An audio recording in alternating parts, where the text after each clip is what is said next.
I landed on a chat platform where people discussed the serious bus incident after an injured passenger was interviewed by a TV personality.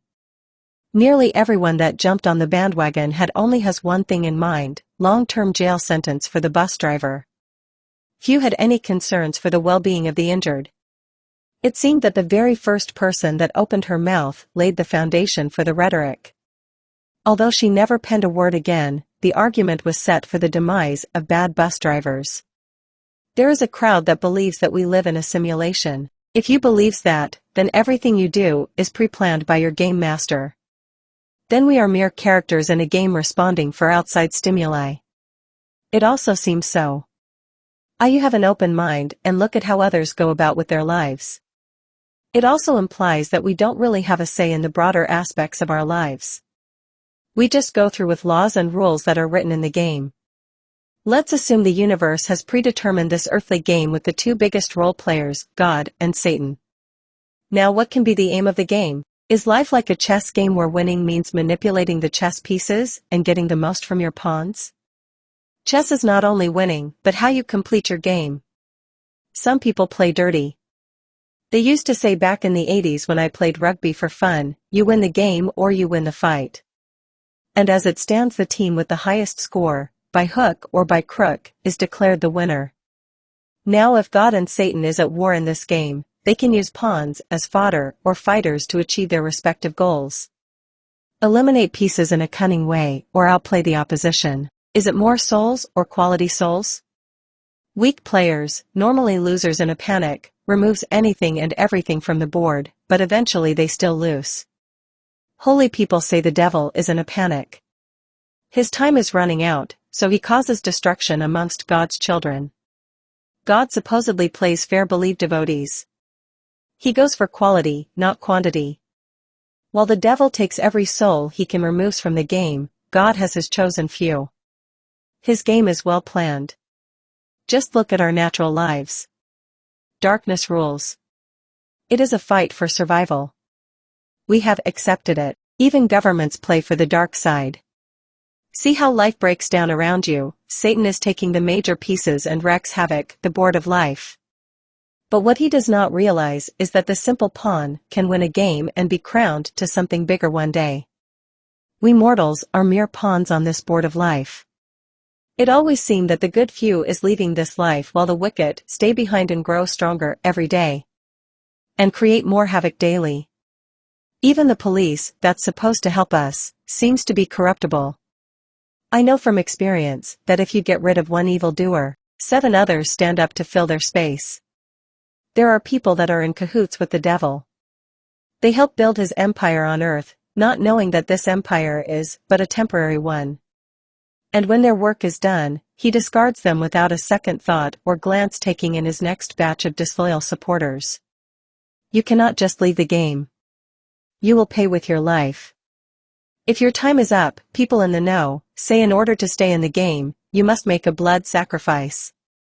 By now you have probably realized that this earth is not your home. God harvests his fruit when it is ripe. But Satan will walk through God's cultivated area and shake his trees so that the fruit falls off and rots on the ground. He has many laborers to do his odd jobs. There are many circumstances and structures set up to catch unaware prey. Our roads are sprinkled with traps of darkness. And when an unsuspected animal puts his foot in it, he's a goner. Do you really think accidents are mere accidents? Haven't you noticed the places where people lose their lives and limbs at an alarming rate? That is all work of the dark forces. Sometimes even we become an unwilling player in this game of life and dead. You are but a vessel in the game of good versus evil. Maybe the bus driver was such a vessel in this Athlone bus accident. For the devil to use you for a purpose, you become an unwilling partaker. He, like God, may use you any way he sees fit.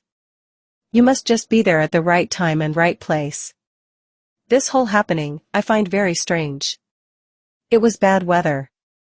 Houses became submarines. Maybe that the bus was probably a few minutes late, that's why the driver's hurry. He was speeding. It was a long weekend. Heritage Day means partying. A day off from work. Unfortunately, some people must work. It was 7:20. Although the rain has stopped, the highway was still wet. A strong wind was blowing straight behind the bus. The internet says the brakes off the speeding failed. It seems like lie. He was not paying attention to the passenger, pleased to slow down, but still paid attention to other trivialities. I know for a fact that on Vanguard Drive, aka Jakes Gerwel, near Coke at the two bridges there are always crosswinds. I guess about 50 meters from the robot, a whirlwind tackled it into an electric pole. The pole did not dislodge, yet the bus hopped a meter or two back. I do not believe the bus accident was an unplanned coincidence. That 37 injured got out of this coffin on wheels alive is a small miracle. It is more than amazing that only 3 mortals left this life. The bus was a death trap for the passengers as well as the unsuspecting multitude at the intersection. You may say that the ones that stayed behind are the lucky ones, but they will be scarred and scared for life. The misfortune would have been a huge victory for the darkness.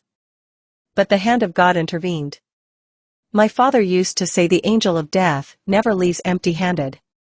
It's just a job and somebody must do it. And he can't return empty-handed. Then again, it was only 3 NAC members that left this world to enter the realms of the dead. 5 weeks before the service for the souls of the departed. It was their lives in exchange so that the others could live. They were on the way to go serve their natural, earthly master. But God, their heavenly master, had better plans for them. He reaped them for a higher service. Like a Jesus, they can go sermon to the souls in the world of the lost souls.